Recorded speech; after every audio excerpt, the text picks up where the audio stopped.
Hi, I'm Dr Hayden Richards. I'm an emergency doctor in Geelong, Australia, and I'll be hosting this new daily series made to kickstart your day and the upcoming Medical Protection Spotlight on speaking up for respect.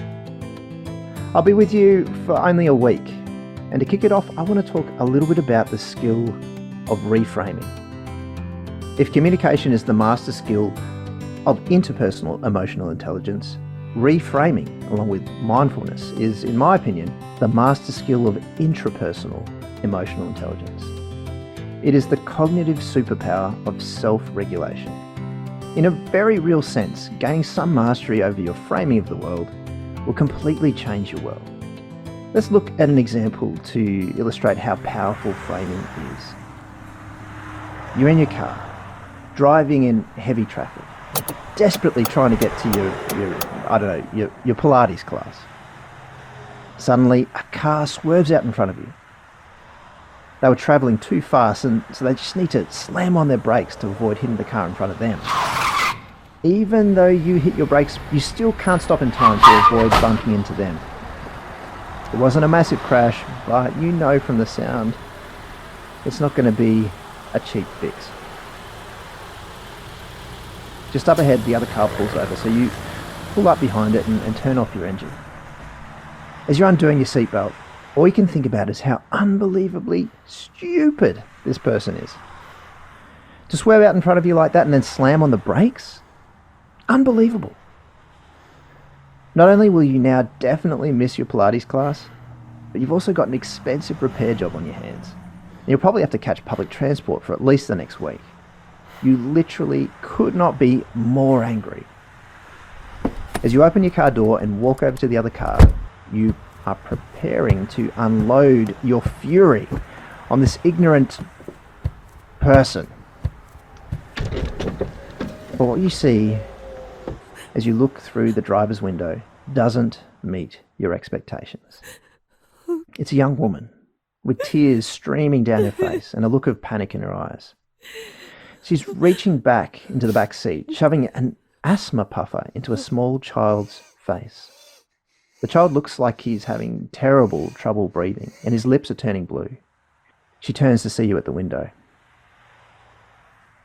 I'm so sorry. He's having an asthma attack. I need to get him to hospital. In the blink of an eye, your rage is gone and replaced by compassion and the desire to help. Your Pilates class and your car suddenly seem trivial as you pull out your phone and call an ambulance. What's changed? In a certain sense, nothing's changed. So how is it possible that literally in a moment that driver has gone from someone who you literally couldn't be more angry with to someone who you desperately want to help? Well, you've been provided with new information, and that new information has caused you to reframe your understanding of the driver's intentions.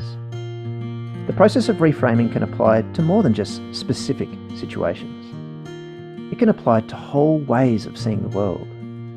It's a small change that can make a huge difference. Let's just say I wanted to change everything in the world to blue.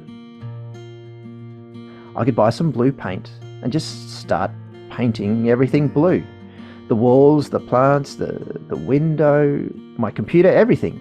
As you can imagine, if I actually wanted everything in the world to be blue, using this strategy would take quite a while.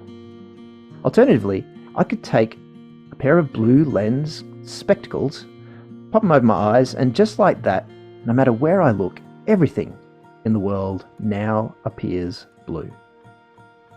It's a small change for a huge difference. The key point here is that the act of changing your frame can be extremely powerful.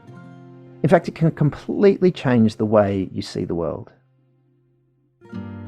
Here's another important point. Frames can certainly work for us, but they can also work against us. So it's essential that we're aware of them and have them optimized for the best outcomes. This is especially the case when it comes to speaking up and having difficult conversations, when it's so tempting and only natural really to frame the other person's position in the worst possible light. Well, this can make us feel good and may seem to justify any frustration that we may be harbouring towards the other person. It can also serve as a real barrier to effective dialogue and will therefore impair your ability to have a good outcome. Maybe there's someone that you could bring to mind right now, someone who you work with, someone who you might have framed in an unfavourable light after an interaction that just didn't go so well. Take a moment to think, how could you reframe their actions in a way that allows you to see them in a more compassionate light? Ask yourself, what might I be missing here? What information could completely change the way I see this person? Just pick one person, make it small, make it achievable. Maybe you could start with the way you see yourself. Use the power of reframing to turn your anger and hurt into compassion. Check out the podcast description for more information about reframing. By making small changes like these every day, we can contribute to making our workplaces better, not only in the way that we care for our patients, but in the way we care for ourselves and each other.